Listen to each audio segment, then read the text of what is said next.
couronnement d'Hatshepsut.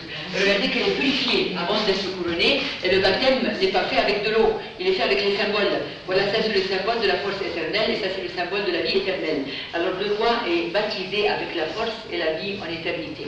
Et regardez, Hatshepsut a été martelée. Ce qui est superbe ici, ce sont les deux prêtres qui portent le masque des dieux, et surtout le masque du dieu Thoth. Regardez l'élégance des mouvements des bras, regardez le masque comme il est beau, l'élégance du bec, regardez les rayures en rouge et vermil, le ton de vert qui vient ici de chez nous, et bien alors qui est très à la mode d'ailleurs, ce ton de vert est très à la mode. Vous voyez comment c'est superbe, et tout était peint avec ces belles couleurs que vous voyez ici.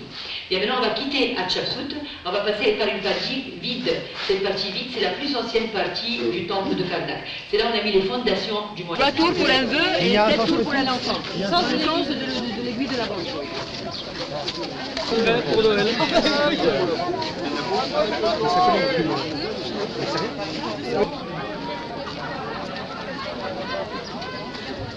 C'était 2 pieds dans les reins. Tu m'aurais dit oui, là par contre j'aurais pas aimé. Je t'ai pas touché. Autant que les choses soient claires. Oui, tout de suite. Hein. Pardon. Allez, vite, avancez.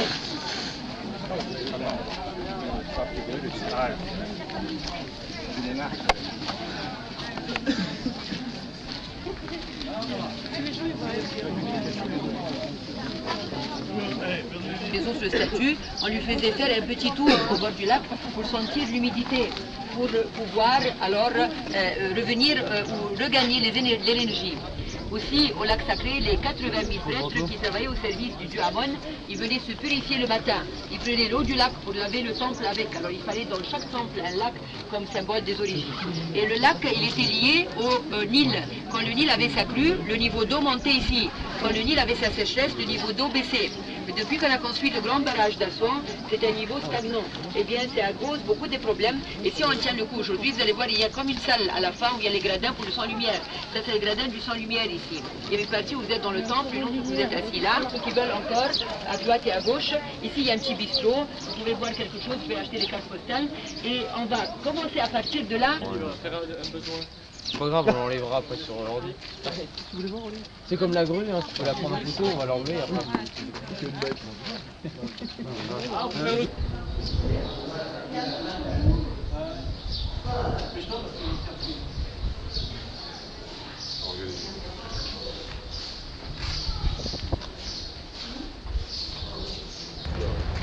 Voilà, on va voir. Tombe de Luxor. Deuxième au début, c'est à Paris. Là. On va bien dedans, quoi. Non, mais il va. Ah, là, les deux.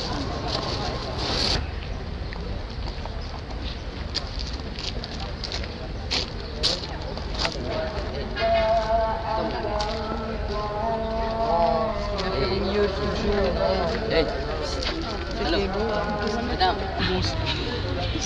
Ils sont venus. Les scarabées. Avec la Renti, les parents d'Akhenaton, 18e dynastie.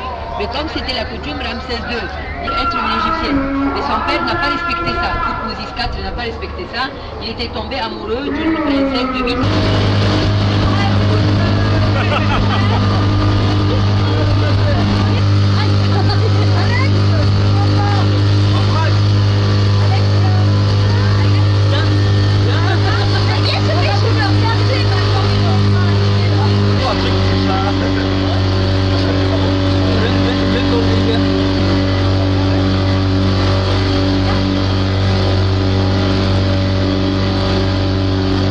Devenus Dahaj ou Dahaja.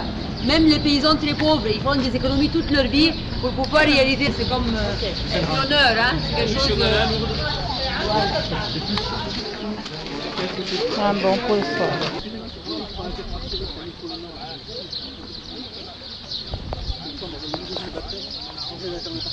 Mais c'est une chanteuse.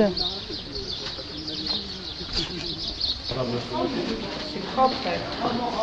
Là où on met les animaux. Un mois de juillet. Ah bah attends, Récolte en mois de juillet. Il refont une récolte, une race, la vache là, elle est pas ici. Oh là là, oui.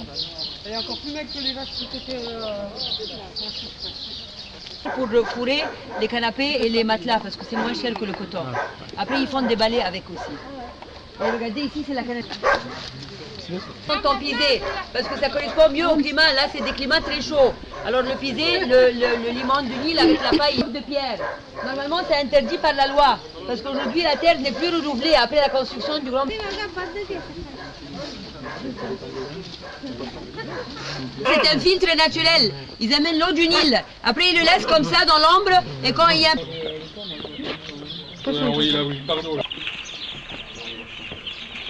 Et s'ils étaient des familles nombreuses, ils ont eu 2 hectares. Des familles moins nombreuses, ils ont eu 1 hectare seulement. Et la majorité des paysans ne paient pas d'impôts. Parce que la loi dit que, regardez, tout ça c'est pour vendre, c'est pas pour leur consommation à eux.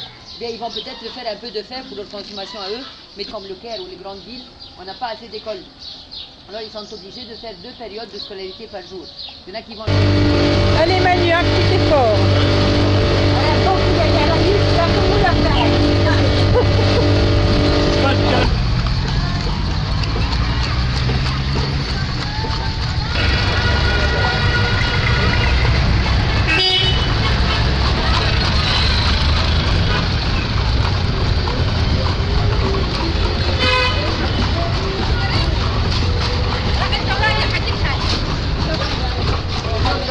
الشارع الأربعة